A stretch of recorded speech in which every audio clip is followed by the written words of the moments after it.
This is Dr. S.K. Singh and today we discuss about chromosomal disorder. Chromosomal disorder बीच में छूट गया था। मैंने जेनेटिक डिसऑर्डर अपने पिछले वीडियो में डिस्कस किया था, जिसमें haemophilia, sickle cell anaemia, colour blindness and all. So आज इस वीडियो में हम सीखेंगे क्रोमोसोमल डिसऑर्डर, जो कि इम्पॉर्टेंट तो है ही है नीट एग्ज़ाम के लिए। तो चलिए स्टार्ट करते हैं क्रोमोसोमल डिसऑर्डर।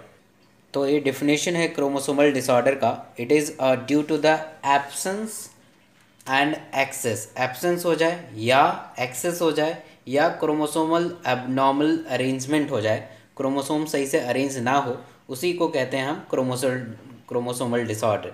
जैसे हमारा टोटल क्रोमोसोम हमारा 46 होता है, तो या तो एब्सेंस हो जाए यानी 45 हो जाए या 44 हो जाए, या एक्सेस हो जाए 47 हो जाए, 48 हो जाए, या क्रोमोसोम जो होता है एबनॉर्मल तरीके से अरेंज हो जाए, उसी को हम क्रोमोसोमल डिसऑर्डर कहते हैं। तो आइए देखते हैं कि जो क्रोमोसोमल डिसऑर्डर होता है कितने टाइप के होते हैं। तो depending on the change in the number of chromosome, जो हमारे 46 नंबर ऑफ क्रोमोसोम होते हैं, उनमें चेंजेस होने की वजह से हमारा क्रोमोसोम नंबर जो डिफरेंट टाइप के क्रोमोसोमल डिसऑर्डर होते हैं, one is called aneuploidy and another is called पॉलीप्लॉयडी।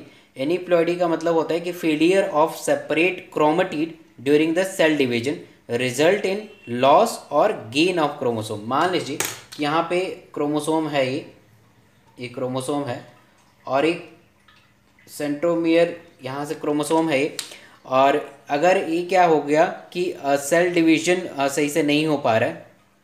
आइए फिर से एक बार समझते हैं। एनीप्लॉयडी का मतलब होता है कि failure to separate chromatid during the cell division. अभी मैं सेल डिवीजन डिस्कस करूँगा।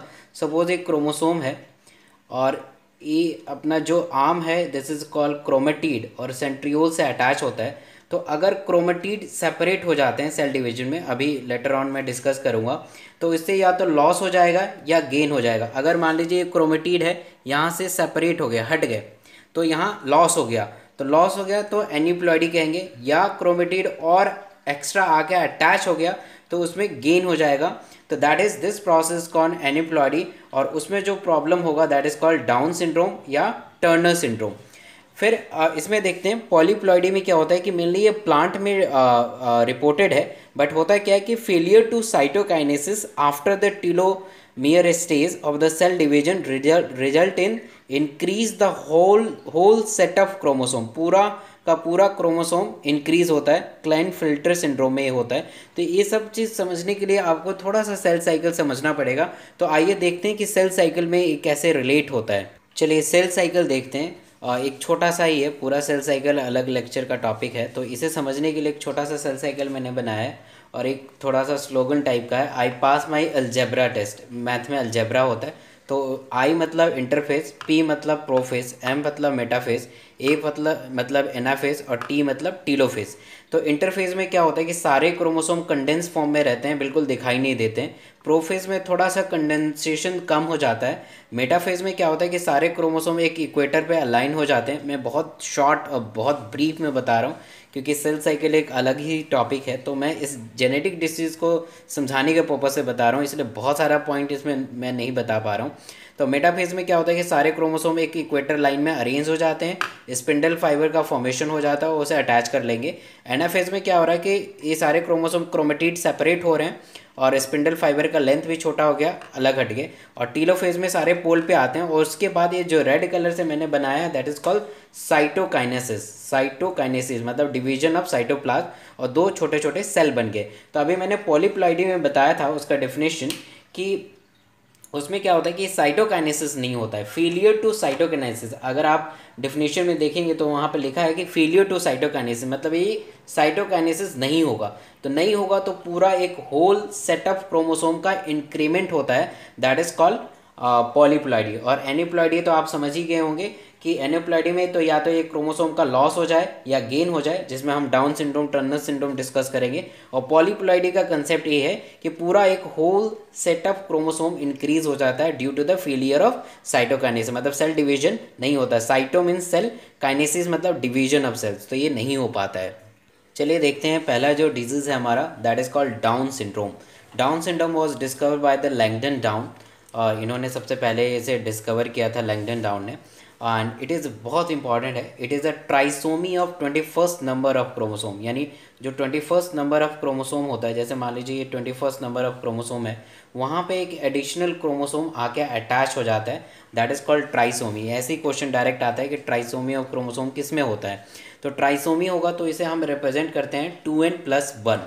तो 2n मतलब हम डिप्लॉयड हैं, हमारा क्रोमोसोम नंबर 46 है, तो 2n+1 दैट इज़ 47। तो हमारा क्रोमोसोम इस कंडीशन में क्या हो जाएगा, 47 हो जाएगा। तो in this syndrome the presence of an additional copy of chromosome number 21st that is number of chromosome will be 47, और एक एडिशनल कॉपी ऑफ क्रोमोसोम आके अटैच हो जाता है 21st नंबर ऑफ क्रोमोसोम पे, तो इसलिए इस कंडीशन को कहते हैं हम ट्राइसोमी, और इसे हम रिप्रेजेंट करते हैं 2n+1 से। तो आइए इसके सिम्टम्स देखते हैं। तो सिम्टम्स जो होते हैं इसके, राउंडेड फेस, जो फेस होगा बिल्कुल राउंडेड होगा।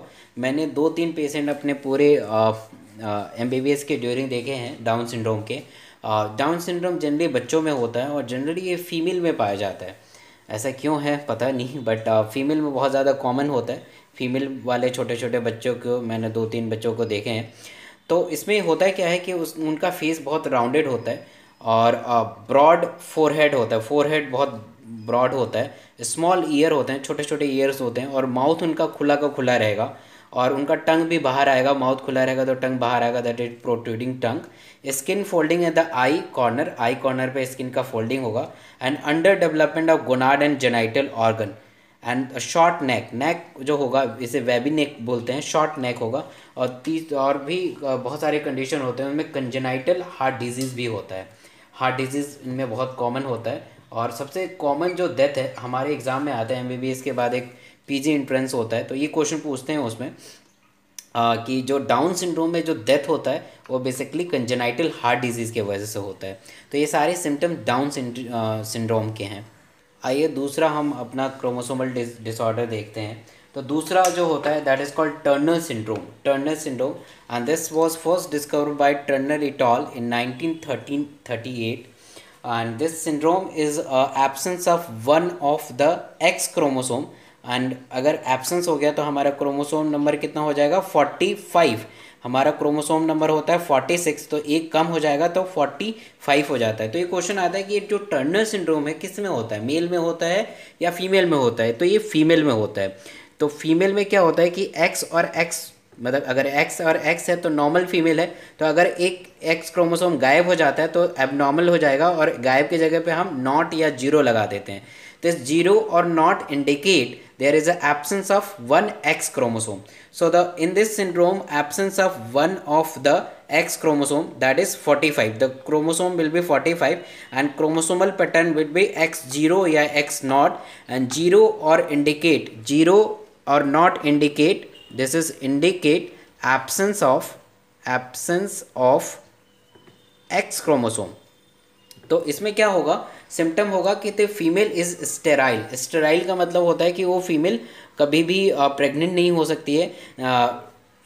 हो सकती है, that is called sterile. Ovary is rudimentary मतलब कि काम नहीं करेगा, ओवरी कोई भी काम नहीं करेगा। तो ओवरी बहुत ही इंपॉर्टेंट ऑर्गन है फीमेल रिप्रोडक्टिव सिस्टम का, तो इससे पूरा सेकेंडरी सेक्सुअल कैरेक्टर भी डिटरमाइन होता है, क्योंकि एस्ट्रोजन एंड प्रोजेस्टेरोन सिक्रीट होगा, इससे ओवरी भी सिक्रीट करता है एस्ट्रोजन एंड प्रोजेस्टेरोन, और पूरा ओवम भी बनता है ओवरी के अंदर। तो एक तो स्टेराइल होगी, कभी भी प्रेग्नेंट नहीं हो पाएगी, और सेकेंडरी सेक्सुअल कैरेक्टर भी इनमें डेवलप नहीं हो पाएगा। आइए देखते हैं Klinefelter syndrome. They are discovered by the Klinefelter in 1942। और इसमें क्या होता है कि सेक्स कम्प्लीमेंट XXY होता है। इसमें बहुत सारे वेरिएंट होते हैं। तो नॉर्मली ये मेल में होता है, X और Y मेल में होता है, एडिशनल क्या होता है, X क्रोमोसोम ऐड हो जाता है। तो इसके बहुत सारे वेरिएंट होते हैं, XXX भी होता है, XYY भी होता है, बहुत सारे वेरिएंट होते हैं। तो ये सब डिटेल नहीं पढ़ना है हमें। तो presence of an additional copy of x chromosome, एक एडिशनल एक्स क्रोमोसोम अटैच हो जाता है, तो हमारा क्रोमोसोम नंबर 47 हो जाता है, और इसे एक क्रोमोसोमल पैटर्न है। इसमें क्या होगा कि इंडिविजुअल आर मेल होंगे, but there is a under developed testis ऐसे काम नहीं करेगा, तो एजुएस्पर्मिया हो जाएगा। एजुएस्पर्मिया मतलब absence of sperm production. Occurrence of bar body, मैंने अपने पिछले वीडियो में बार बॉडी के बारे में डिस्कस किया था। एंड फेमिनाइन कैरेक्टर होगा। फेमिनाइन कैरेक्टर मतलब फीमेल जैसे कैरेक्टर होगा, वो मेल ही है बट फीमेल जैसे कैरेक्टर होगा, जिसमें एक आता है gynaecomastia. Gynaecomastia that is occurrence of breast in the male. ये बहुत सारे पेशेंट भी मैंने देखे हैं, 2-3 तो पेशेंट देखेंगे हैं जिसमें मेल में ब्रेस्ट का डेवलपमेंट होता है, दैट इज कॉल्ड गायनेकोमास्टिया। तो ये सारे सिम्टम हमारे क्लिनफेल्टर सिंड्रोम में होते हैं। चलिए क्वेश्चन देखते हैं कि Down syndrome in human is due to 3X chromosome, 3 copy of 21st number of chromosome number 21st monosomy and 2 chromosome. तो हमारा 3 कॉपी ऑफ क्रोमोसोम नंबर 21 आ जाएगा। चलिए दूसरा क्वेश्चन देखते हैं। A female with chromosome number 47 is due to 3 copies of 21st number of chromosome is characterise by. जो पिछले क्वेश्चन है उसी का एक थोड़ा सा एप्लीकेशन है। तो जहाँ भी 21st नंबर ऑफ क्रोमोसोम आए तो ये हमारा क्या हो जाएगा, डाउन सिंड्रोम हो जाएगा।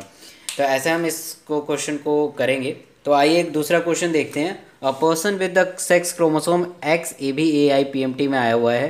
अ person with the sex chromosome XXY suffer from. XXY बिल्कुल एकदम आसान क्वेश्चन है, क्लाइनफेल्टर सिंड्रोम।